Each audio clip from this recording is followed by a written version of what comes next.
Oke, kita lanjut ke percabangan dengan dua kondisi. Oke, kita lihat konsep dasarnya dulu.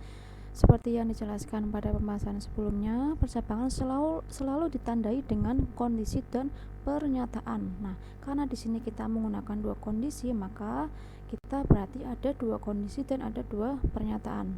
Jadi secara sederhana, kondisi pertama dan kondisi kedua ini saling berlawanan. Kita lihat di sini ada contoh. Misalkan jika harga lebih dari 500.000, ini kan berarti kondisi satu atau syarat yang pertama. Nah, maka dia mendapatkan diskon 20%. Nah, pernyataan pertama ini berarti sesuai dengan kondisi ini.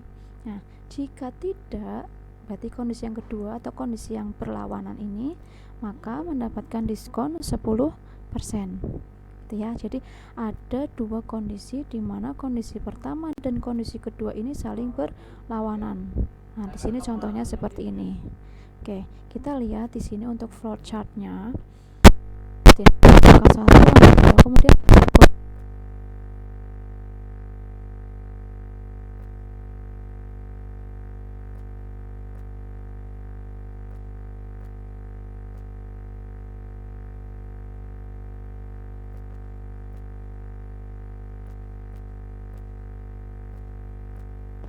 dalam rangka ulang tahun, sebuah software house membuat sebuah promo bagi seluruh pelanggannya.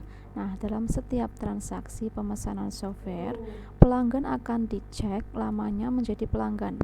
Sini ada syaratnya atau kondisi satu. Jika pelanggan telah berlangganan lebih dari 5 tahun, ini berarti kondisi 1, maka diberikan bonus 15% dari harga transaksi. Oke, ini berarti pernyataan yang pertama.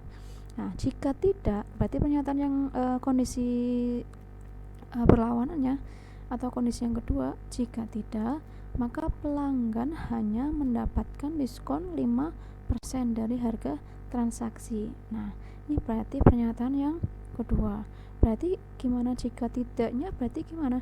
Berarti dia berlangganannya itu tidak lebih dari 5 tahun, gitu ya. Karena di sini kan kita lihatnya jika pelanggan telah berlangganan lebih dari 5 tahun, ya kan? Berarti yang ditekan berarti kurang dari 5 tahun. Nah, kalau lebih dari dapatnya 15%, kalau kurang dari 5 tahun berarti mendapatkannya 5%. Itu untuk contoh kasusnya. Kita lihat di bagian flowchartnya. Nah, di sini ada